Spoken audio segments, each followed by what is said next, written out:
Nous allons donc en cet instant rendre un vibrant hommage à tous ceux qui nous ont précédés et qui ont œuvré à rendre ce métier de pharmacien formidable.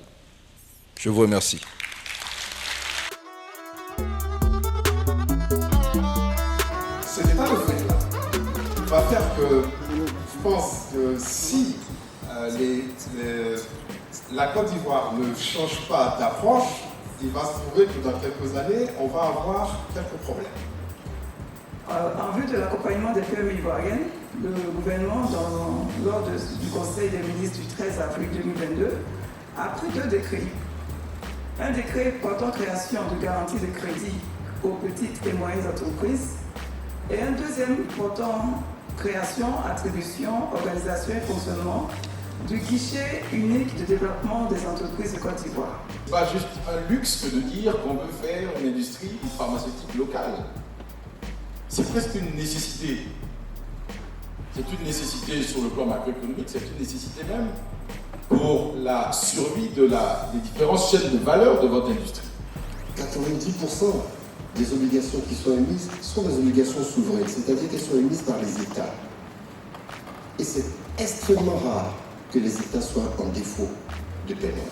C'est-à-dire que ce sont des investissements qui sont rentables, puisque bien souvent c'est le double des taux de rémunération. Le FSA, c'est une institution multilatérale qui a été créée il y a 45 ans par les États, avec pour objet effectivement d'accompagner le financement de l'économie nationale. Et nous savons qu'aujourd'hui, la plupart des États ont fondé leur espoir sur l'essor du secteur privé pour assurer, n'est-ce pas, la croissance. Et donc, les pharmaciens ne seront pas mis à l'écart.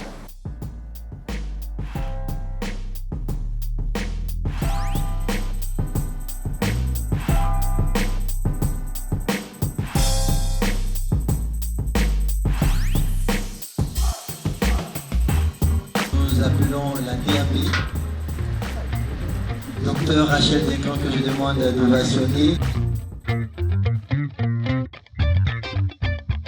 Au-delà d'un besoin de financement réel qui rime avec l'activité pharmaceutique, c'est un véritable cri d'alarme face à la concurrence déloyale des produits à bon marché. Aujourd'hui, 5 octobre 2023, débute la 10e édition des Journées de l'Ordre national des pharmaciens de Côte d'Ivoire. Cet événement est l'occasion idéale pour réfléchir ensemble à des sujets qui impactent directement notre profession. Le secteur pharmaceutique joue un rôle essentiel dans la santé de nos concitoyens. Il est donc impératif que nous trouvions des solutions efficaces pour permettre un accès équitable aux médicaments de qualité. Honorables invités, mesdames et messieurs, je dois commencer cette intervention par exprimer le profond sentiment de gratitude et de reconnaissance qui m'anime. Je voudrais le traduire par des remerciements. Soyons des pharmaciens professionnels toujours à l'avant-garde, anticipant sur le futur et continuant de construire l'avenir pour laisser aux générations futures une profession toujours mieux organisée et prête à relever tous les défis.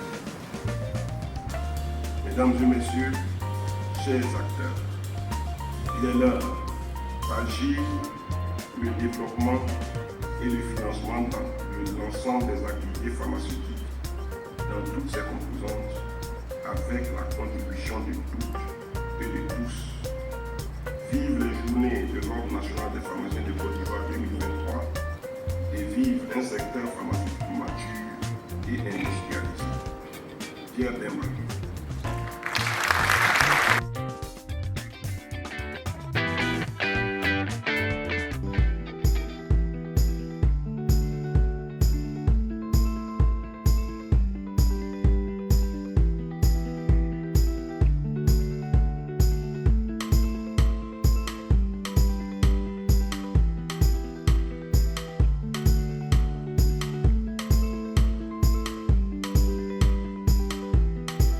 Présenter notre structure NAFA Entreprise qui est spécialisée dans l'aménagement des officines. Nous faisons des enseignes, des totems, des croix dynamiques, les signalétiques, en tout cas tout ce qu'il vous faut pour votre officine. Envipure est une société spécialisée dans la gestion environnementale. Donc Envipure aujourd'hui est là pour présenter à tous les pharmaciens une gestion éco-responsable de leurs déchets.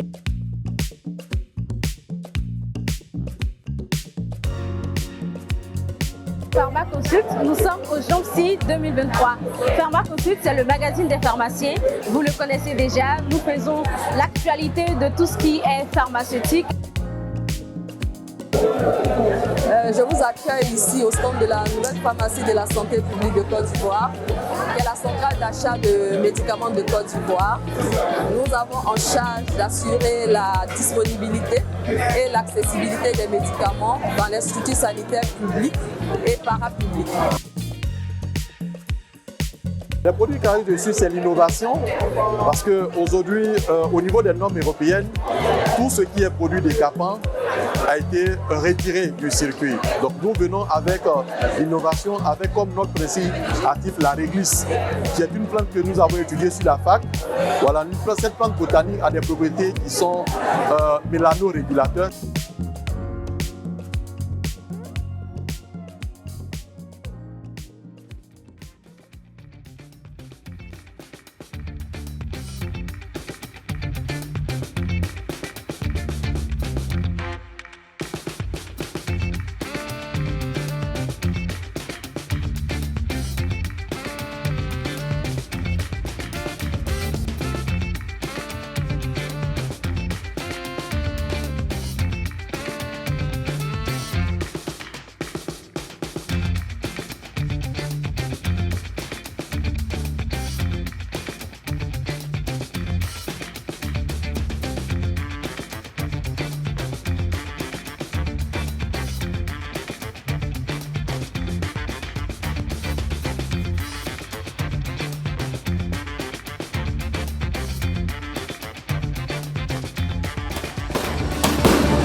Mesdames et messieurs, honorables invités, veuillez accueillir chaleureusement la figure de l'émancipation de la gente féminine au sein de la profession pharmaceutique, j'ai nommé Dr Emma Amboise-Talibé. Ensemble, nous pouvons faire une différence significative. Ensemble, nous pouvons offrir un avenir meilleur à ceux qui en ont le plus besoin. Cette édition est vraiment spéciale, comme je l'ai annoncé tout à l'heure. En plus de son caractère caritatif, elle marque pour certains d'entre nous le moment clé du passage du flambeau jeune. Merci à tous d'être là. Ce dîner gala qui chaque année clôt les journées pharmaceutiques est un gala de bienfaisance. Pour rappel, depuis quelques années, nous avons sillonné la Côte d'Ivoire pour venir en aide aux plus vulnérables. Merci à mon aîné. C'est la première fois que je me tiens debout devant une assemblée de pharmaciens aussi distingués. La cause qui me fait me tenir devant vous ce soir est des plus nobles qui soient. Créée en 1985, la structure ANAAID, entendue par la Association nationale d'aide à l'enfance en danger, est une ONG située à Korogo, plus précisément au quartier Waraniéné. Elle couvre les zones de Korogo, de Bundiali, de Ferke-Sédougou, de Sinématiali et de Wangolodougou.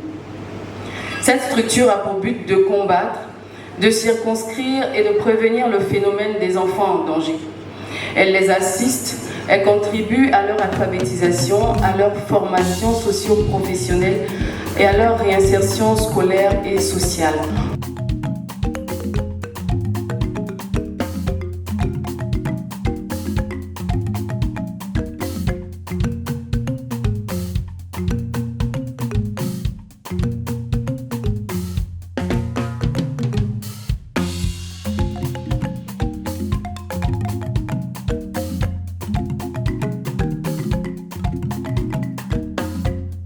Ton affaire, c'est pas pour toi, c'est pour ta femme. Quand tu dis chérie, regarde ce que j'ai eu dehors. Si elle dit garde, c'est là on t'a offert.